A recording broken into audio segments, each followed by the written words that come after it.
Welcome to Pro Audio Profiles. My name is Brendan Decora, and each week I'll be hosting different guests, mainly engineers and producers, but also people from across the industry. Enjoy the show.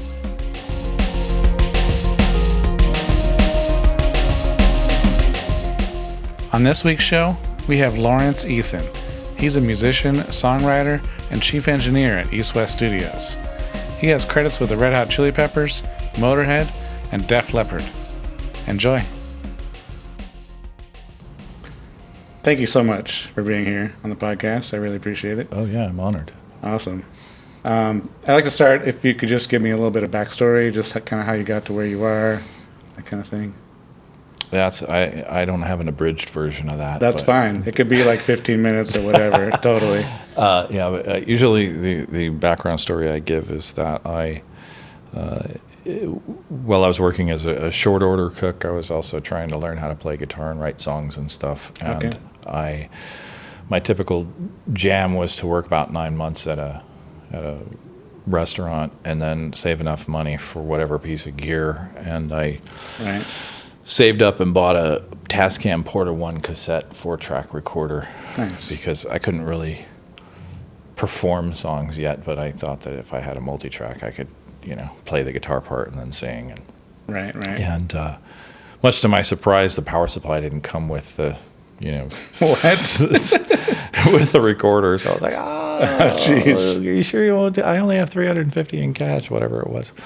So I got that thing somehow and, recorded a bunch of stuff. It was mostly songs that started out with a, intro, verse, chorus, dwindle. Because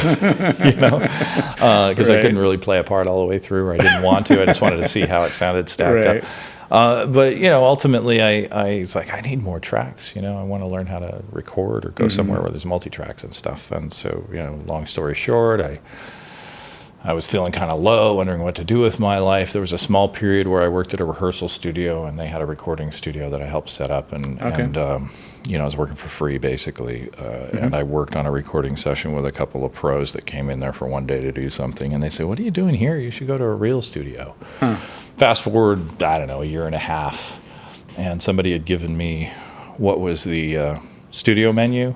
There used to be the CMS studio menu, which was two things, but this is a whole book of photocopies of all the numbers of everything in the music industry. Right.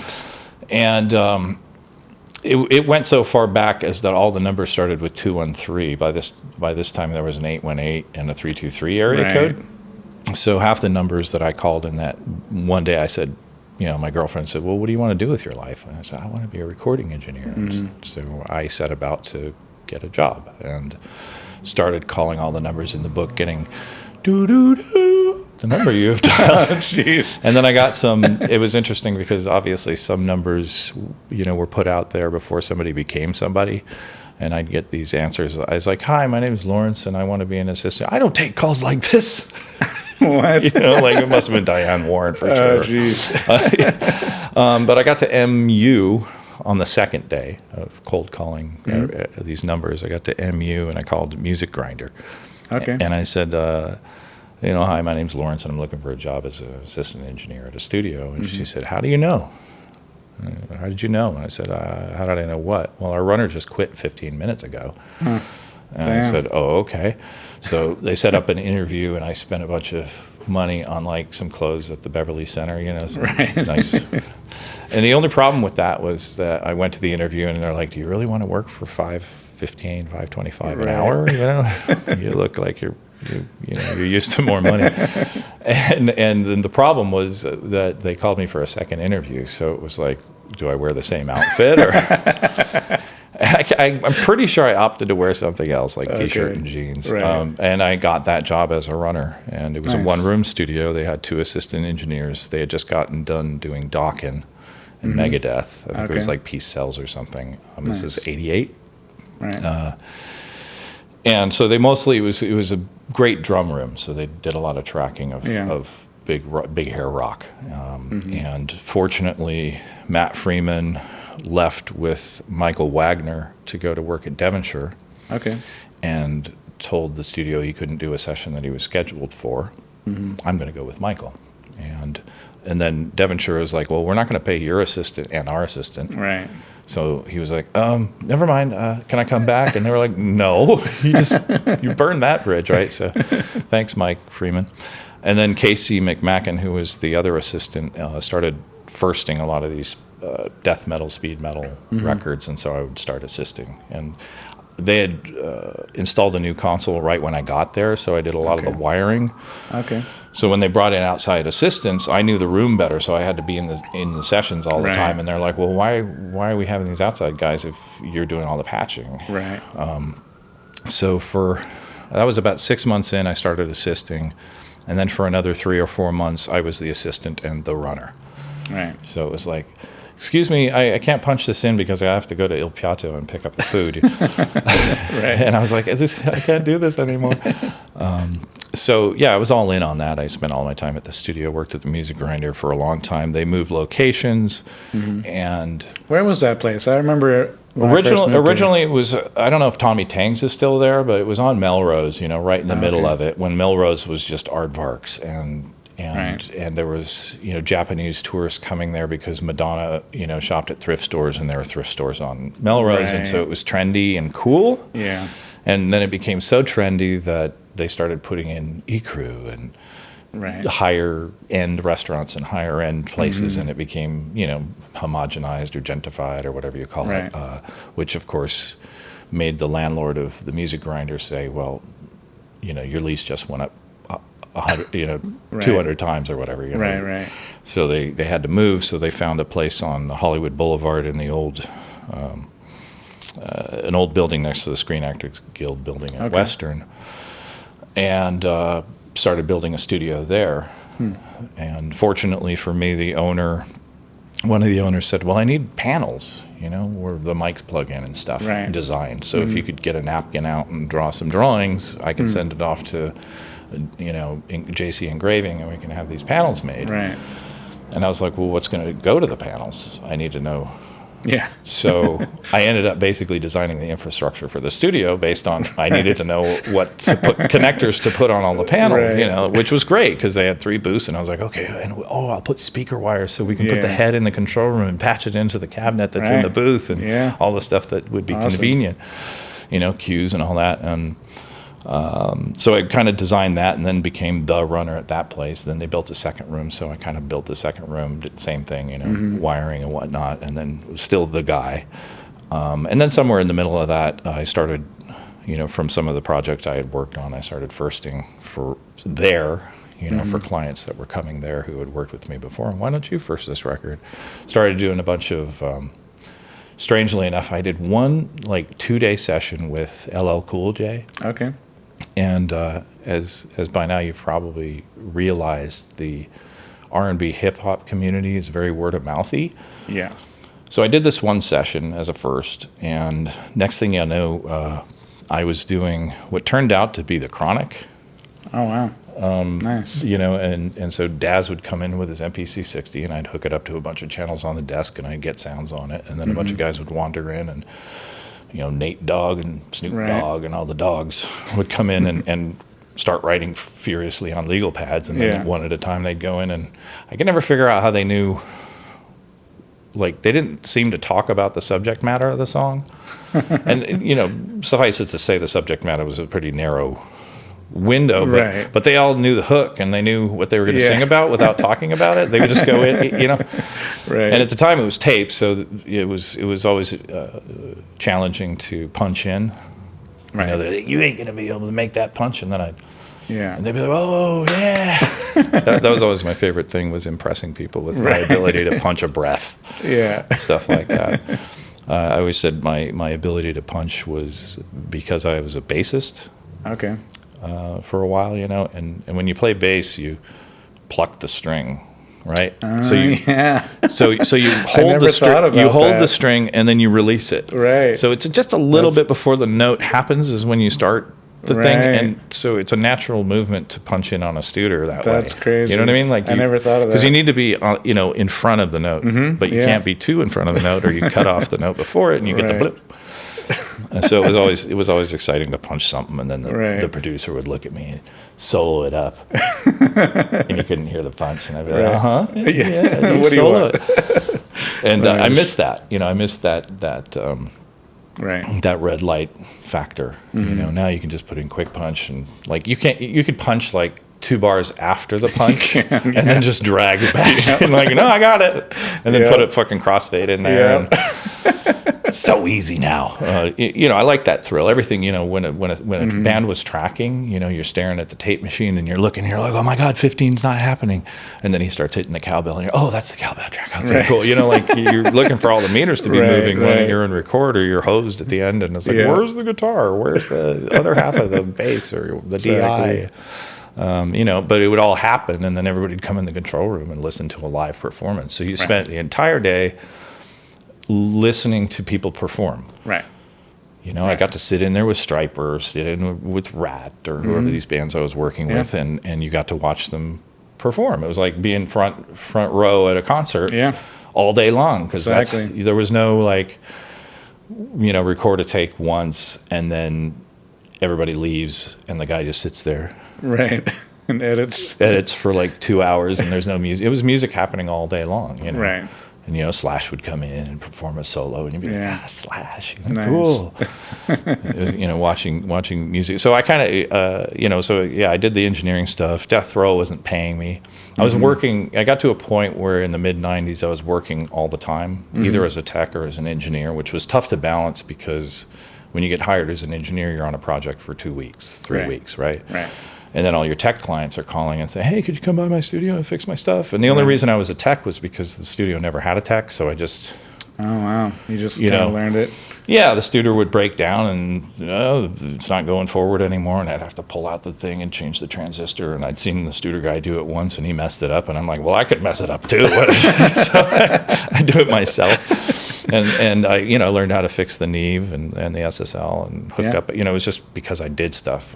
So people would start asking me, and I would do it. But like I said, the clients would call up, and I'd say, well, I'm kind of on this project. If you can wait a couple weeks. Yeah. And they'd be like, well, not really. And so then when you were done with the record, you were calling everybody, and they're like, well, we're working with this guy now. And he fixed our console. We couldn't wait a couple weeks. And I could never handle that. I never wanted to take a vacation because I was waiting for the phone to ring. Right. And then the phone does ring, and everybody wants you to work at the same time. I'm sure you know that. Freelance. Yeah. So I was always like, God, it would just be nice to have a gig. But I was working all the time, and I ended up living in my car. What?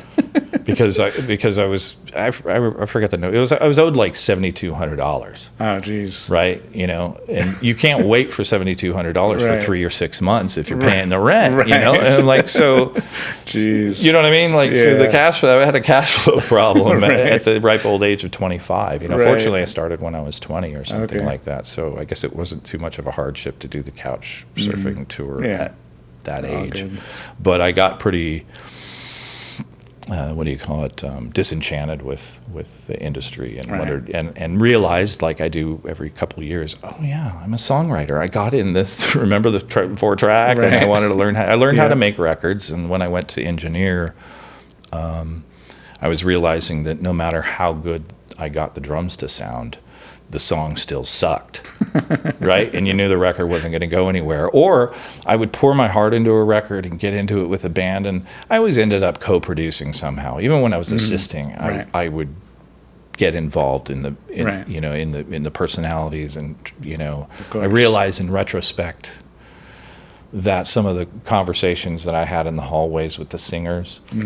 Like when they could, or any of the players that couldn't get their performance or whatever, I'd be standing in the hallway next to the tape machines and be like, well, what was this song about? He's like, well, there was this one year, and I went out to Tampa to live with this girl, and she ended up sleeping with this other guy, so I came up with this lyric, and then they'd go out and they'd nail it, and now 20 some odd years later, I'm like, that's what producers did at that time, and kind of what they, you know what I mean? Like, get the person in the right headspace. Exactly. That's a big part of it. I didn't know I was doing that. I was just being a musician and being into the music and being, what's this about? This is cool. Oh, I like that riff, Something I tell everybody now is like, find something you like about it. Right. Right. Get into it, you know. I mean, it's nothing. I couldn't imagine what it's like as an artist to be sitting there like pouring your heart into a record, and somebody's sitting in the back of a room just like. Right. You know, like, oh, yeah, as opposed to, you know, I was always Into it. you know, kind of just bobbing my head. Right. Or, you know, like I said, if it was terrible, I'd be like, I really like the sparkle on your guitar. Right. But Right. anyway, so I did that for a while. First did for a while and tech for a while. Then totally just, I like I said, I was broke and trying to figure out what am I doing. I'm supposed to be a songwriter. So I Right. left the music business. That's it. I'm done with this, Okay. right? And I was working at a computer store. I was trying to figure out what to do with my life. I said, I could dig ditches. I've cooked. I could probably do anything. The only thing I couldn't do is probably accounting. Yeah. And then I got hired at this computer store, and I ended up doing their payables and receivables. Their books. And answering the phone, you know, and I went 3 years back to get his tax stuff together, and I thought that was kind of ironic that Right. the one thing I couldn't do, I ended up doing that. And then I got a call from Gary Scardina, who was one of the owners at Music Grinder, the place that I had worked, and he said, I was talking to Mick Higgins, who's the chief engineer over at Sunset Sound, and he's wiring up Studio 2. They're redoing it, and he's wiring up panels and crimping Elcos and doing all that infrastructure stuff, and he was looking for somebody to do that. And I said, well, I have a day job, but I can come over there from like 7 to 10 every night and Right. and help out. And so I did that for a little while they were putting the room together. And during that time, I guess they had Mick in the day and a night tech. Okay. And the night tech went on to do something else, and Mick, I normally didn't see him because he would leave at 5 or 6. Right. But he was there still at 7:30 going, I can't do this. Yeah. You know, well, you can't do what? Well, I don't have a night guy, and I'm doing everything, and I need a night guy. And at the time, even though I had been doing tech work, I never thought of myself as a tech. Right. You know, I never went to school for stuff. Yeah. But I kind of went, I could do it. Yeah. So they hired me as a tech over at Sunset Sound, and I worked over there for 5 years. And, Nice. And did a really good job, you know, learned that stuff. You know, on the job, and realized that, you know, something that I think about a lot is I'm not particularly skilled necessarily, or well, what I'm saying is probably my biggest asset is my tenacity. Okay. If there's a problem in front of me, if there's a piece of gear in front of me, or, you know, a recording challenge or whatever it is, I don't ever quit on it. Right. You know, sometimes, you know, something's strung days, you know, even here, you know, I'll have something in front of me and I'll keep testing it and keep messing with it. And I never go, and just put it aside or throw it in the bin or send it to somebody else to fix. I just keep working on it. And No, I know. Like, that was one time I still remember that you literally manufactured the part you needed because you couldn't find it anywhere. I've done that a lot here. What? Really? You just figure out, you know, I do these MacGyver things. I just did it yesterday. I had to fix a C37, and the connector that I was replacing didn't fit in the hole, and it was going to swim around in there and fall out even if I tightened it. And so I was like, okay, rubber grommets. You know, I kept sticking things that would fit so that it kept, and I was like, and then the rubber compresses behind the washer. Right. Oh, good. You know, I'll go into the deepest, darkest, you know, where we store all the junk and whatever, and find knobs or just a piece. I need a piece of metal that's about this long, but it's thin at one end. You know, Awesome. yeah, I don't know why it is. I just a problem solver. Yeah, of course. Give me a problem. And So after Sunset, what happened? so I was working at Sunset, and I'm trying to think. Well, I was living with somebody who happened to have a customer in the chief engineer of cello, Okay. who used to come over and bloviate about how good. Well, at the time he was chief engineer, or he was an engineer at A&M. Right. And anyway, so we developed a relationship a little bit, and then one year I flew back from Europe, seeing my sister, and I realized there was a bunch of people on the plane going to AES. Okay. I was like, oh yeah, AES. So I went to AES, and hey, how you doing? And he says, I'm looking for techs. Right. And because my roommate had a relationship with him, I knew how much they were offering or how much he was expecting to pay, Right. which was approximately twice what I was getting at Sunset. Right. Nice. And I wouldn't have asked for it had I not known. Right. Do you know what I mean? Yeah. Even that being said, I went over to the Village to talk to Jeff Greenberg about a position. And I think this guy Mitch was working over there. I think he's passed on now. And Mitch was sitting there, and Jeff was sitting here, and I was sitting here. And I said, well, I was thinking, $45,000. Mitch started crying.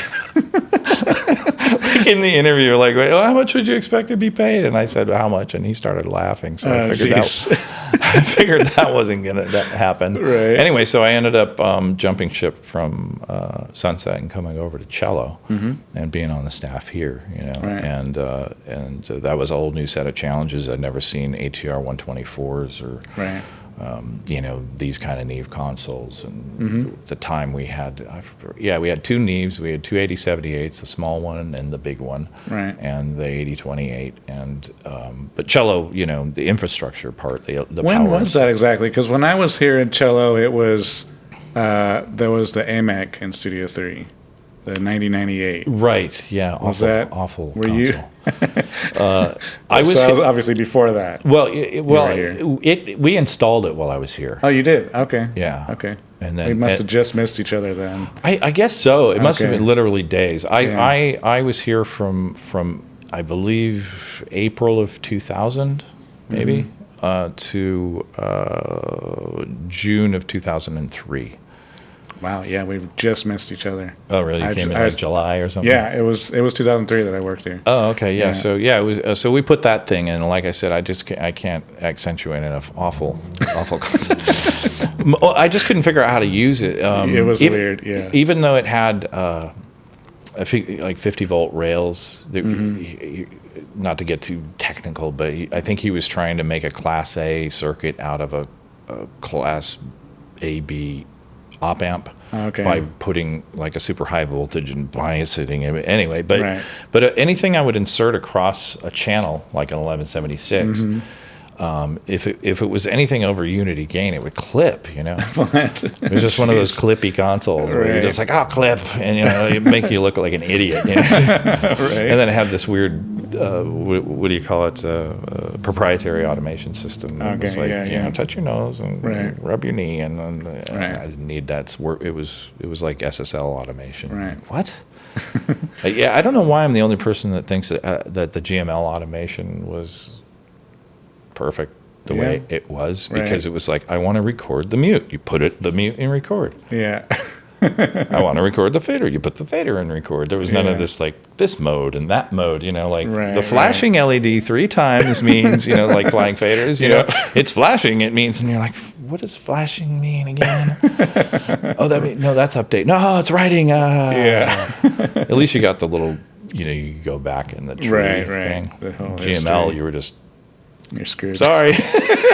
You had to hit abort while it was still rolling. While it was rolling, that's right. If you didn't, you were like, damn it, you hit stop, and you're like, I have to redo the moves on that fader. Right. Not that any of that matters anymore.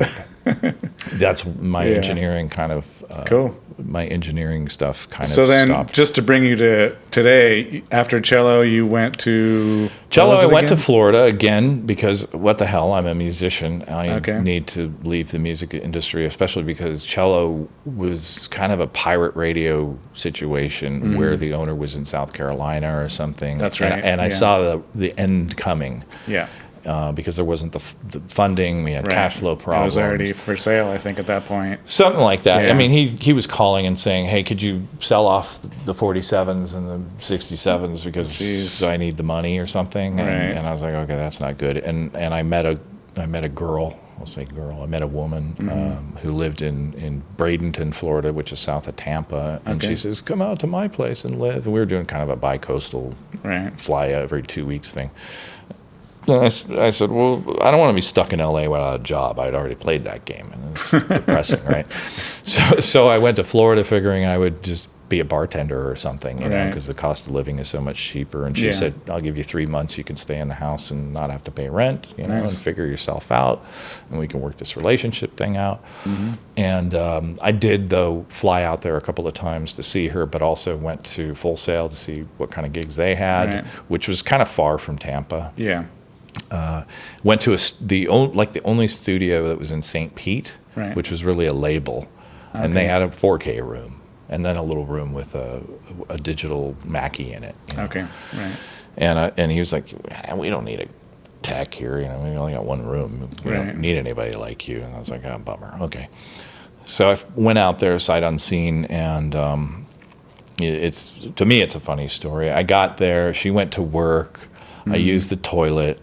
I got up after I was done, and my shoulder hit a picture that was on the wall, and it fell down, and it cracked this porcelain toilet paper dispenser, Jeez. right? That's built into the house. Oh, right. That's in the and I was wall. like, she's gonna kill me. I just got here, right? So I go, looking on Google or whatever was at the time, and ended up in the Home Depot parking lot, thinking maybe I can find another one of these things, which I did. Again, MacGyver.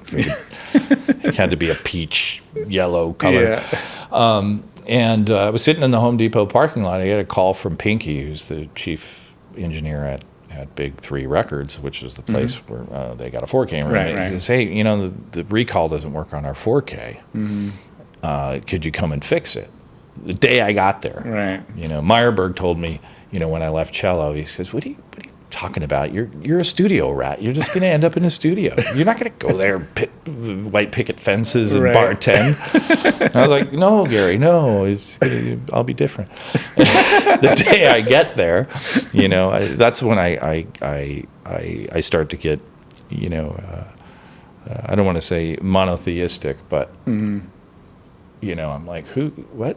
I get there and somebody offers the day me that you arrive. Yeah, here's a job at a studio. Like, really? It's the only thing I know how to do, and there you go. Yeah. And so I quoted him a day rate, and I went out there not knowing anything about how to fix a 4K recall.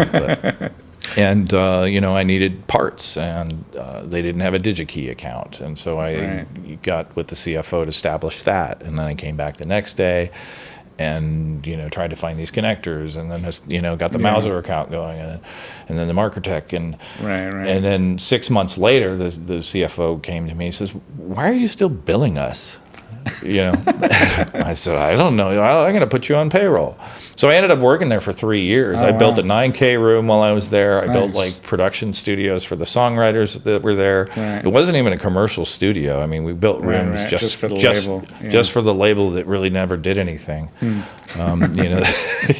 had a couple. They were trying to do a boy band, a girl band. Right. It was fun because they had 3 sort of hip hop writers. For the boy band, girl band, and the owner wanted more like pop songs, Okay. And so there's this one guy who was in sort of the production suite adjacent to mine, my office, which was like also the CD duplication room and everybody's place to come in and look at songs on whatever streaming service was around at that time. The communal place. So it was, anyway, he would come out of his little production suite. Hey, come in here. I need a bridge. And so I'd pick up an acoustic guitar, and he'd have a beat. Right. And then I'd come up with a chord change that would constitute a bridge or a B section or whatever. Right. And then sometimes I would go and play acoustic on those things. And during that time, I was trying to do what I said I was going to do, which was I was playing a lot of open mics. I'd go to work, I'd come home, I'd take a nap, and then I'd drive all the way to Tampa and play an open mic. And then I'd drive over to, this place, or drive to Bradenton and play an open mic. And I was playing at least an open mic a week, same ones. There was a really a good one called Fogartyville, because it was very folky, and they were very hippie and Save Earth kind of thing. They were super cool people, ran this coffee house, and I played there a lot. I loved playing there. And I was also, there was this one young kid named Travis that worked there. He was an intern. And, I would work on my music there. And I was mixing a song or something. And he's like, your stuff is really good. Can I hear some more? So I played him some more. He says, why don't you have an album? Yeah. And I was like, I don't know. It's just never good enough. I mean, for me, it's always been, because I'm doing the DIY production, like a lot of stuff, like, one of the songs I did there, I played acoustic, and then I overdubbed drums to the acoustic, and I don't even play drums, but Yeah. And I don't know how to use Pro Tools, so I had to do 13 takes. I remember in the middle, I got 11 takes down, and I was like, I don't want to erase any of it, but I've run out of hard drive space. So I had to drive to one of those, electronic supply places, buy a drive, come back, plug that in, and continue on. Keep recording. And it was take 13 or something like that. It was mostly good, and I fixed the snare, and that was that. But anyway, I was doing a bunch of production, and I ended up basically compiling, mixes from the last 20 years that I had on one digital format or another. Right. Probably should have sent it to a mastering guide, but I just tried to put an M1 on everything and make them about the same level, and sent it off to one of those CD duplicating places and had somebody do artwork, and came out with my first CD in 2006. And then from that point, I spent most of my time at work, like working on my website, calling people, trying to get on playlists and stuff. And this is before Spotify or whatever. Yeah. And then, of course, wandered into the land of disenchantment and exhaustion. Going to your open mic and like, I have CDs. Yeah. You want it for free?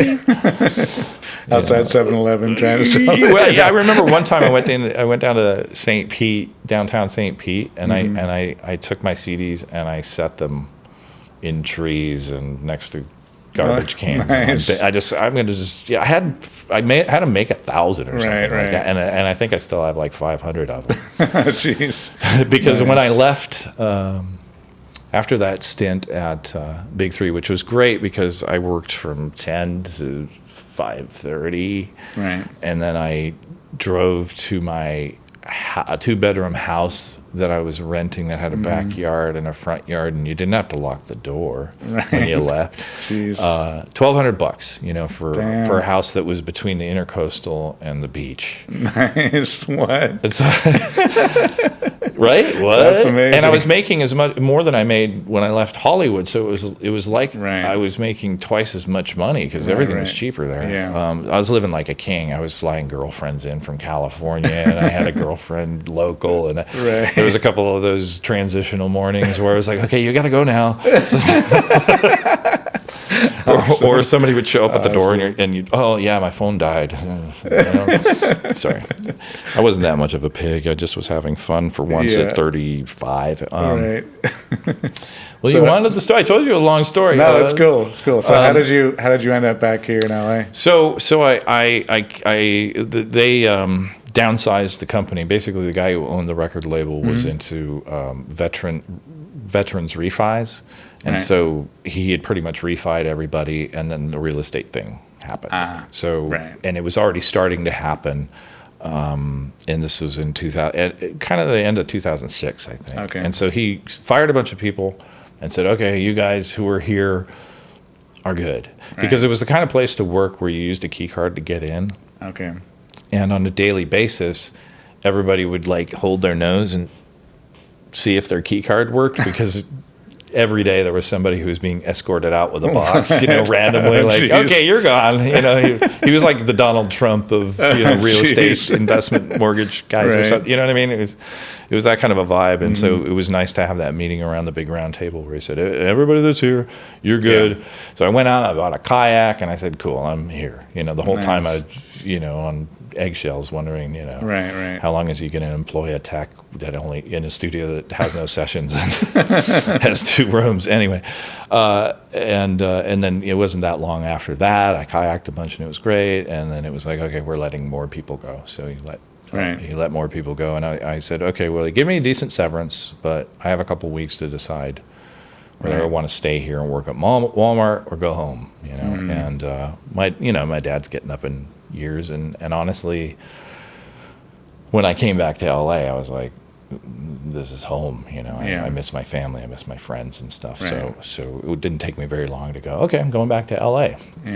I didn't have anywhere to go or anything to do when I got here. I made a couple calls into the studios and stuff, and of course between 2003 and 2006 this place closed, as I anticipated. Music Grinder closed. and the music industry went through another one of those. The wage for this position went from here to here to here to here during that.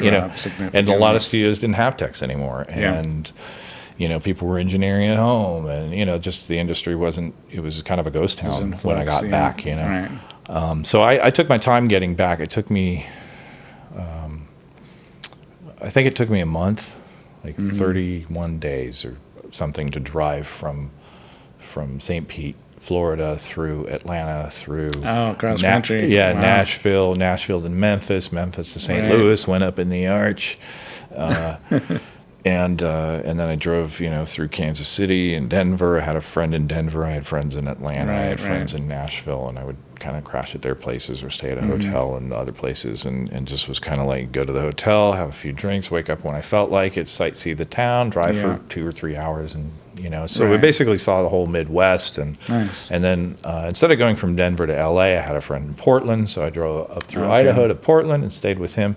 And I remember when I got to his doorstep, I think I had caught a cold on the way. This is December, and I got to his door, and I just broke down, like weeping on his doorstep, because it was sort of like the whole journey of going out to Florida and going through all the stuff and readjusting and the heat and then driving all the way across the country, and it just like all.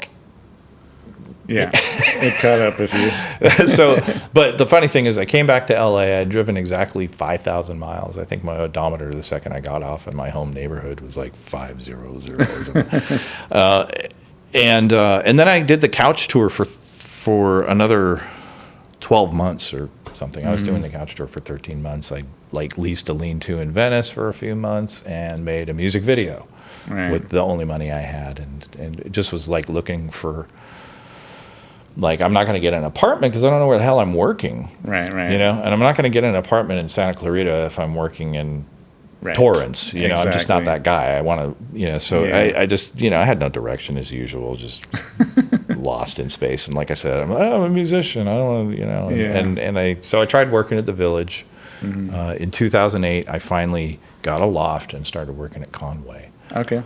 So I got a loft downtown. Of course, it was pricier than I probably should have, but it was awesome. I really loved it down there. I had a big 8-foot window that I had open, and you could hear the buses go by, and I could play as much guitar and record stuff up there and make as much noise at night as I wanted. And you could just walk down and go to a restaurant or go to the store. You didn't need your car.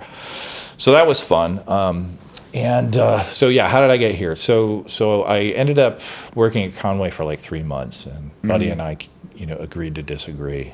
Because he didn't want to pay me, basically. And I said, oh, geez. He wanted to cut my pay. And I was like, I took less than I really wanted to get. Right. And he said, what are we going to tell people? I'm going to tell people that you didn't want to pay me. Anyway, so I left Conway, and I was like, I am not going back on the couch tour. Yeah. Mind you, I'm 40, 41. And so I ended up somehow talking to the president of SSL, and talking to Phil Scholes and interviewing for a job as a tech at Solid State Logic, installing dualities and maintaining digital consoles and stuff. And that's exactly what I did for 5 years, flying around to, Mexico a bunch, and basically we serviced everything this side of the Mississippi. Okay. With the exception of Montreal, I had to go there once or whatever. But you'd fly out, you'd uncrate a console, you'd install it, you'd train everybody on how to use it. That's crazy. And, it was same thing. I didn't know anything about any of this equipment. Sure, I could do it. Well, you're going, and maybe you should study about how it operates. And I noticed that Phil didn't study a whole lot. And I realized that it was because by the time you learned the operating system on these digital consoles, they'd modified it so much that whatever But it was a whole thing, because you ended up a lot of it was like IT work. The consoles were based on MAC addresses, like the tiles with it, because it was all encoders telling computers what to do. Right. Yeah, that's true. Okay. And that technology was moving really fast. So when I go to maintain the older consoles, the proprietary stuff, it was like, oh Lord. Oh, geez. The upside being that if there was something that didn't work, you took the card and you set it aside and you got a new one and stuck it in. There wasn't any component level stuff. Maybe some. Right.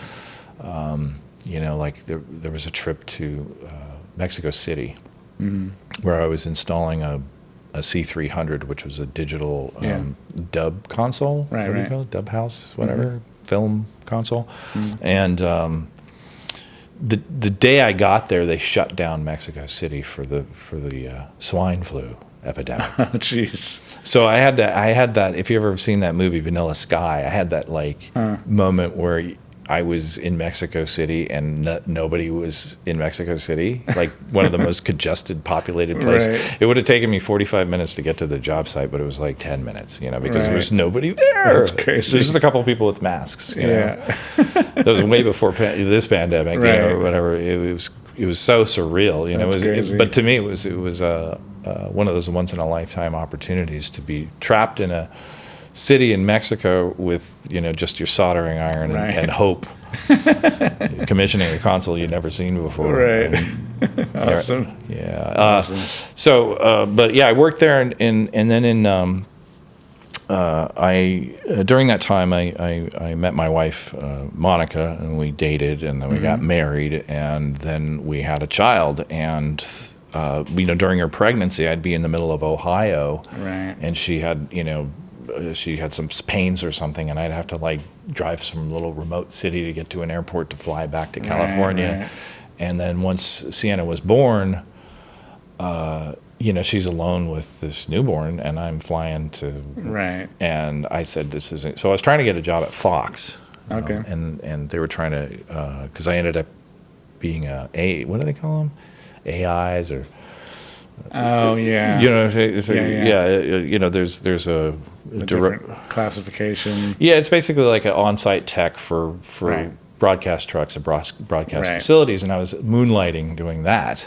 Yeah. Once again, diving into frickin' broadcast audio, because I'd been installing all these broadcast consoles, so I kind of had an idea. So they do the talking head programs, and I was making sure that the labs were working and that the patches were working, and that they could go woo-ha, woo-ha on the little, those little sample boxes that they use on radio stations.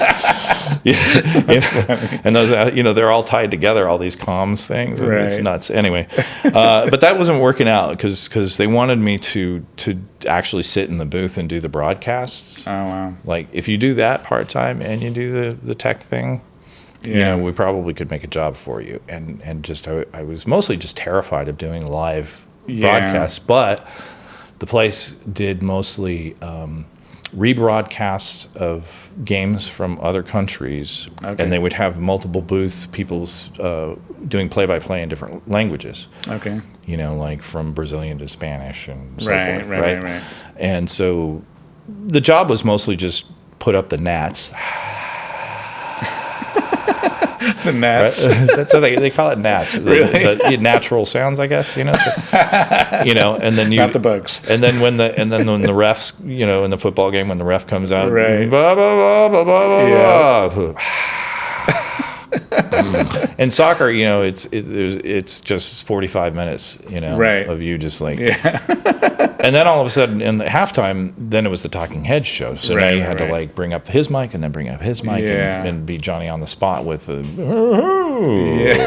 Exactly. Anyway, so I wasn't sure. I don't know why I'm telling you all this crap. But and then all of a sudden, that strange, omnipotent, omniscient being said, "Oh, you need to stay home. And you need to be with your family." Right.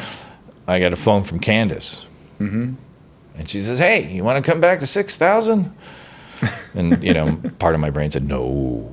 But I said, well, yeah, that makes sense. It's right down the street from home. And so I came down here, and I remember looking in the shop, and, it looked like a tornado and a hurricane of metal had dumped itself, Oh, jeez. And there's no windows. And I was like, no. not a shop. My heart sunk, but at the same time, I knew that it was what I had to do for my family. And so, it was good because it gave me about, what is it, 10 years of digging up bodies, putting AMSs back together that were strewn about the shop. Like, let's just throw things around, and the knobs are over here, and all the screws are missing. And I don't know what people were doing before I got here, but it was just like they just take things apart and spread them everywhere, and then take something else apart and spread it everywhere, and then something else, and it just went on until there was like 50 pieces of gear and a bunch of pieces of gear in the back with a piece of red tape. Doesn't work, and then I'd pull it out and I put it on the bench, and I was like, well, maybe if you change the fuse. Nice. I make it sound simple, but I think it is in most cases. So that's how I ended up back at EastWest, and I'd like to think that I've made a positive impact. No, definitely. I still remember, I was staff here when you started again, and it was a welcome sigh of relief when you showed up and started actually doing stuff and making stuff work and making everyone's lives easier. So, good. It's weird because I'd like to say that I'm that altruistic. Yeah. That's good. But where does that come from? It goes back to that. That it's a combination of the tenacity and not wanting to fuck up. Right. Never wanting somebody to be mad at you because they came in and they tried to bring up channel 15 and it made noise or it didn't work, and then they're like, you're the tech. You're responsible for this session being fucked. Right. We're never working here again. That voice is in your head. It never happens. Right. Maybe once or twice. But it's there. I don't know where that voice is. Probably my dad or my mom or something. But there's always that totally. It's me trying to. I wouldn't want this for me if I came into the room. Right. If I came in here to work, I would want this shit to work, because we're not here to horse around with equipment. We're here to record music, and as a musician, you don't want to know about the equipment. The equipment and the engineers and all the stuff goes into it. It needs to be invisible. Exactly. And invisible isn't. Right. The second that happens, it's a vibe killer. So anyway. No, that's why I wanted to talk to you today, honestly, because you're one of the few people that is not only an engineer but a tech and also an artist. And so you've seen every facet of, being in the studio. And one thing I like to talk about a lot is, how to inspire artists in the studio to get great performances. And being that you are an artist and you can see, firsthand the, what goes into it with engineering, I'm interested to hear your take on some of these things. When you're, I know that you don't really engineer a lot anymore, but I know you're still making music as an artist, and obviously you're here working as a tech all the time. What do you think goes into, making a session go great? That's obviously a complicated question, but yes. If you were to make a checklist, how do you make a session go great? You could, from an engineer's perspective, from a producer's perspective, but in a general perspective, I'd like to think of the worst case scenario, and I have to think of it. I like to talk in analogies, but if you're thinking about Andy Warhol or, I don't know, Jackson Pollock or something, right? Let's say Jackson Pollock walks into your studio and he's got a blank canvas. Right. And he goes, red. Yeah. Right? And he's like, blue. Yeah. Right? And I need some sparkles, Yeah. And you can just, and now he's got those little glitter. Yeah, glitter, So he's got glitter. Puce, right? Yeah. And he's in his zone, and he's splattering the paint on the canvas, and he's in his zone, and every time he reaches for a color or he reaches for a brush, he's got the right brush, he's got the thick brush, he's got the thin brush, he's got a little cup that he can throw the stuff. Everything he needs, yeah. Do you know what I mean? And he doesn't realize where he is or what he's trying to do. He's just emoting through his art. Right. And he has the tools he needs to do that. You know, he doesn't know who's assisting him or who's handing the stuff to him. That's not important, and it's only important when he reaches for green and there's no green, or the person that hands him green isn't standing in the right place. You know what I mean? Like, So how do you facilitate an artist in a recording studio? It's almost the same thing. You know, you want them to be able to sort of, if they've got whatever their vibe is, you want them to be able to stay in that vibe, to own the room, to own the space.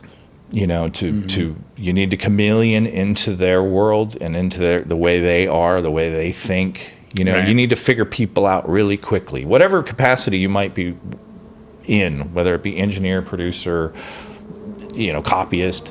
You need to be able to read somebody and see what their essence is and what's important to them. You know what I mean? And conform to it. You know, and stay out of the way. You know, what's the best way to get a great performance? Stay the fuck out of the way. You know, let sure Ray Charles be Ray Charles. How hard is it to you know, be the, you know, I always say be the Ansel Adams of engineers. That's how I record. You know, I don't want to, if somebody comes in and they've got their Fender Twin and their Tele and their Stomp Box, and you stand in front of it, you listen to them playing. And you walk into the control room and you make it sound like that because that's their sound. You don't put a bunch of fucking plugins on it and go, "Oh, look what I did with you."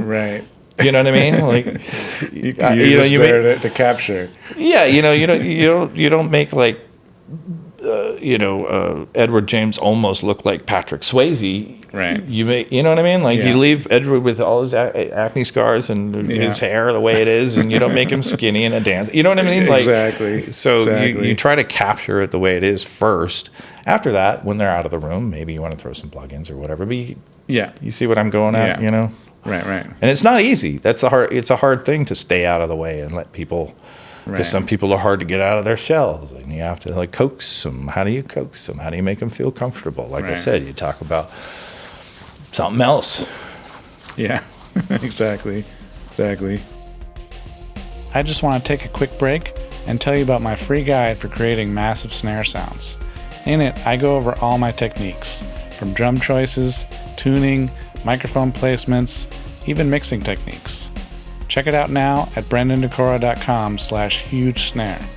And now, back to the show.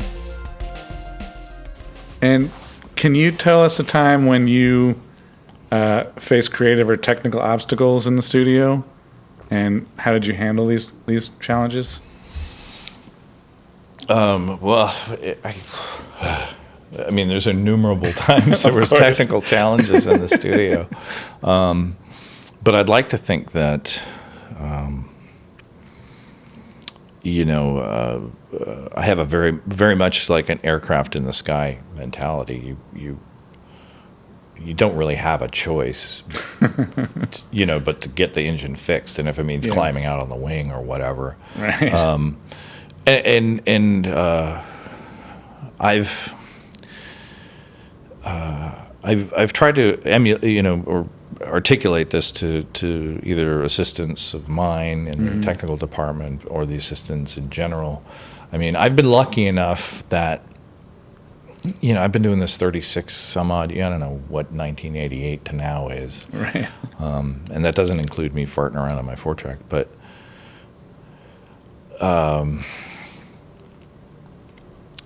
so much of the time I can come into a room, and aside from that weird spidey sense where somebody's like, there's a noise coming out, and I swear it happened in Studio One. I remember this one time very distinctly, where there was a oscillation coming out of something. And I walked into the room, and they're like, "Yeah, this noise is coming out, and I don't know where it is." And I went over to channel 14, and I hit the mute button, and I saw channel 14. I had no idea why I pressed that, and I've done that before. Out of 80 channels on the desk, I went straight to the one. Jeez. But aside from that, and then you can work around that at that point. Like if you can use another channel or something. I didn't need to fix it right away. But a lot of the time, I don't know. Like I said, I don't know if it's because I've been doing it a long time, and when I was assisting, I was in a constant state of panic, and I realized that panic is the worst thing that can happen to you as an assistant. Yeah, you have to be the only person with your head on straight in the room. Right. You have to know what's happening everywhere and not get flustered. Yeah. Because if you get flustered, the whole train goes off the tracks. It's hard to explain.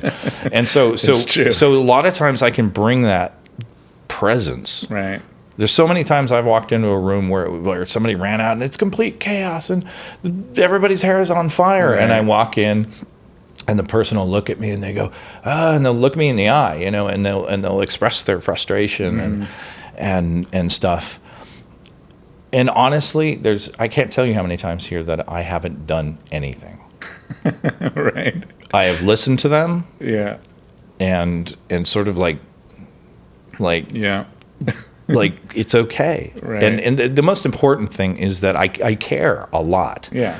Okay. I know I said I'm not altruistic, but I care a lot about certainly how it reflects on me, but I care a lot about the process and I care about people. I like people. I like the person at the restaurant. I like the person at the Uber driver, and I like people and I want them to be okay. And so I think bringing, just that, I care. Right. It's going to be okay. I care. Yeah. Anything you need, we will take care Just of it. And calm this session presence. is going to be, but I don't have to articulate that all the time. Right. You know what I mean? And so many of those, untenable situations, that was 90% of what I brought to the table. Right. Was, we've all done this before. Right. It's only music. Yeah. Everything happens. I mean, there's so many times that something got erased or everything happens for a reason in music. Like the gods of music wanted this song to not happen at this moment in time. And your disk drive crashes and, and all the vibes and the people calling New York going, do you have a copy of this? And, like all that stress or whatever, you just got to remember that it's supposed to happen. You can't always stop the dam from bursting. Exactly. And how do you, as an artist, how do you balance technical precision with artistic expression in the studio? I think we're fortunate right now as far as the recording medium is concerned. Yeah. And the primary reason that people can do productions on their whatever, Focusrite, Apollo at home. Most of it has to do with the immense amount of dynamic range that's available. Yeah.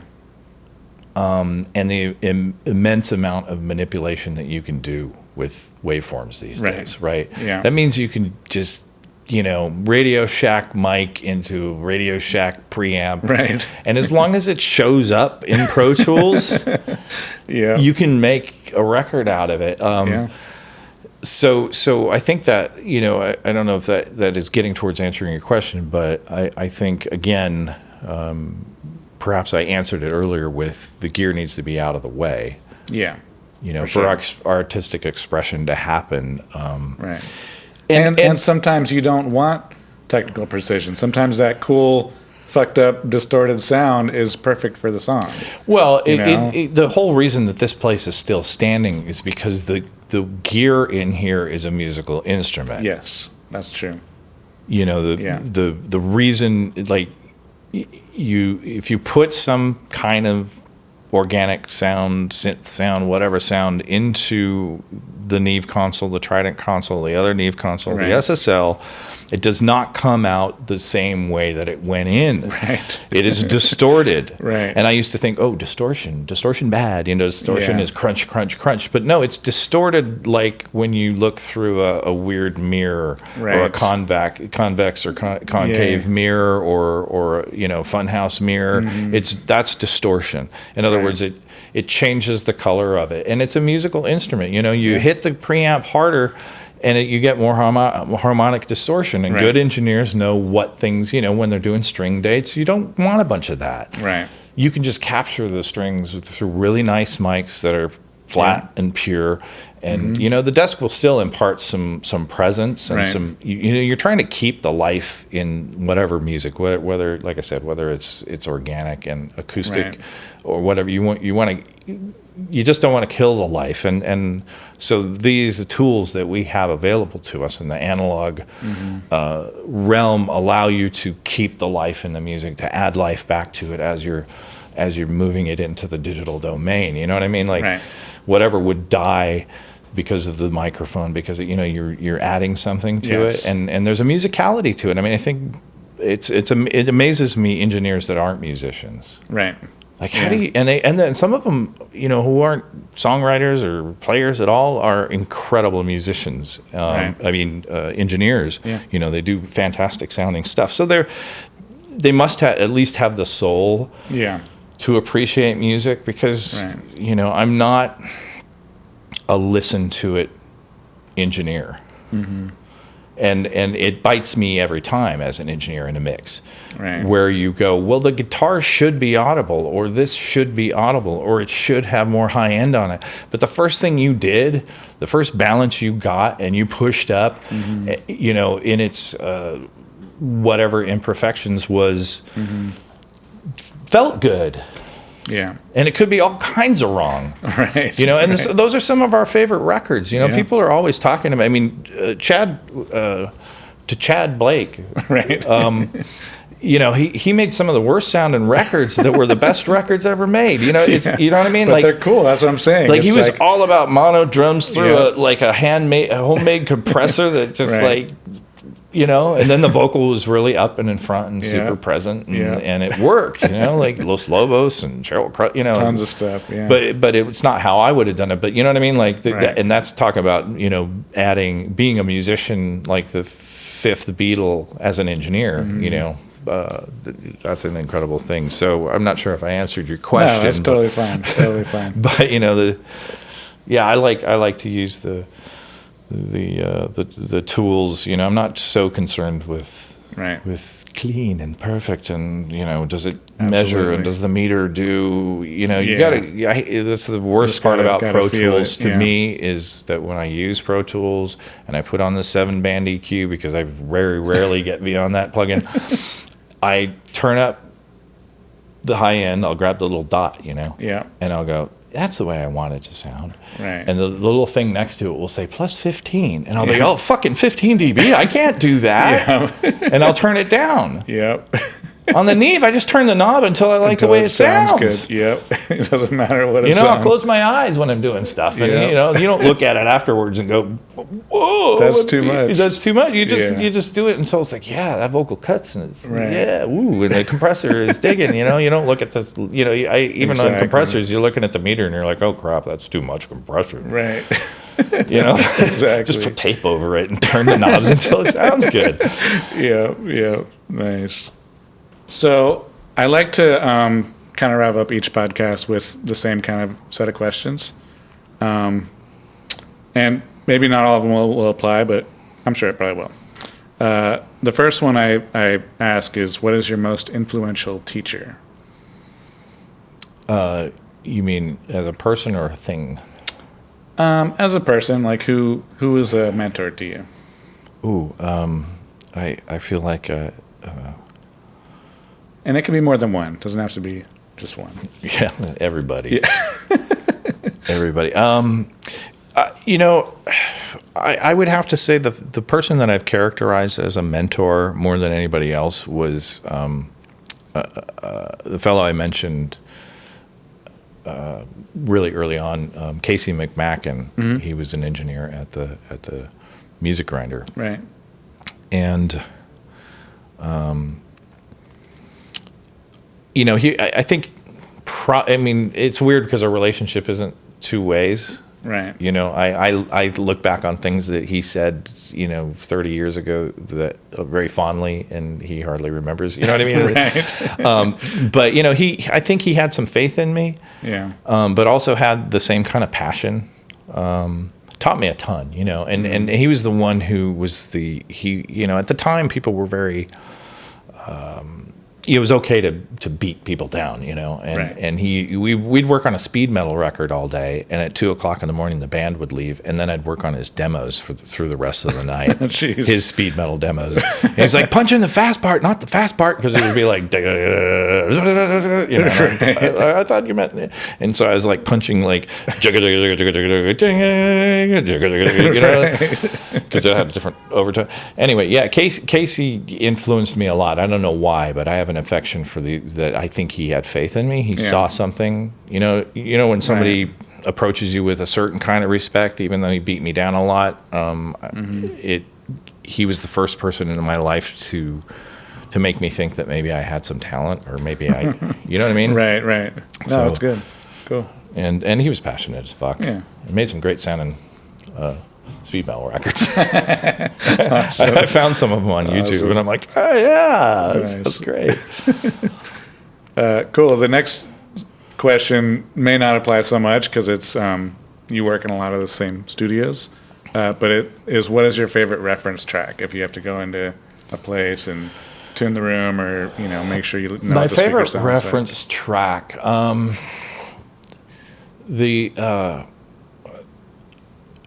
the first thing that came into my head was "She's Already Made Up Her Mind," which is a Lyle Lovett track off of Joshua Judge's Ruth. There's two tracks I listen to that. As a reference track, because I tune speakers or listen to speakers or whatever. That was one of those things where I accidentally realized that George Massenburg is an incredibly talented engineer. I just listen to stuff. When people tell me things, George, whatever. Right. And then I was listening to, that record, and then I look at the liner notes, and I'm like, oh shit, he tracked and mixed this. Right. Mostly because it's exactly what I say. If you listen to this, I don't know if you've ever heard Lyle Lovett, Joshua Judge's Ruth. I'm sure, yeah. There on that track, there's some very low toms and bass that gets the subs going, Right. as well as cymbals, Okay. and there's so much space in it. For a song that has so much bottom and so much top, and his vocal is right there, it sounds so real. Like there's nothing manufactured sounding about it, but it feels when you turn it up and boom, this certain part comes in with the piano. The piano's tinkling away with just the right amount of tail on the reverb, but it's exquisite. Nice. It's really beautiful thing to listen to. Awesome. Especially the way the vocals are just so like right. You can see the spit on his lips. Nice. Last question: what would you have, like, one tidbit for an upcoming engineer? Upcoming engineer, have fun. Yeah. Have fun. Right. Have fun. If you're not having fun, then and I will. Something I learned late in life is that fun doesn't necessarily mean you're smiling. Okay. What do you mean by that exactly? Well, you think of fun as being, I'm at a party and you're having a beer, and, right? And it's raining money or whatever. But being in a tense moment in a session, being in a passionate moment, right? Being totally into something, whatever it is that you're doing, and being expressive. I just thought, wow, I'm such a tense person. I'm always, pushing myself into these deep situations because I think it's fun. Right. You know, it's a celebration of life. It's not laughter fun. It's fun. Right. I don't know how better put it. Have fun doing it, even if it's a pain in the ass. Even if it seems like a struggle all the time, then you're probably doing it right. Yeah.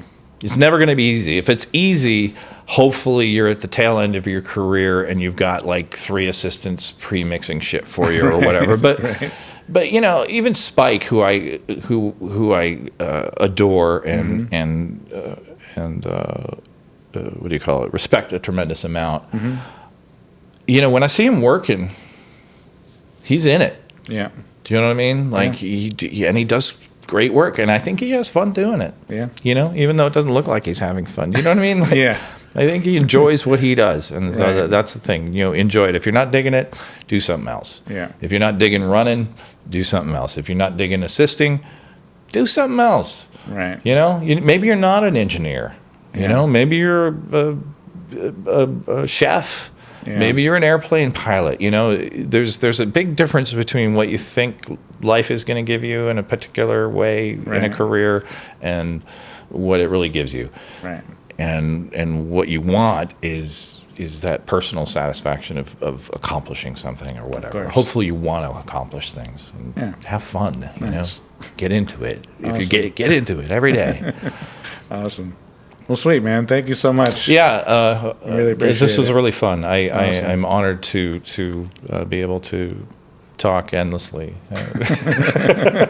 Oh, good. Sweet. Thanks, man. Yeah. Thanks so much for checking out the show. Make sure to subscribe and leave a review or comment. I'll see you next week.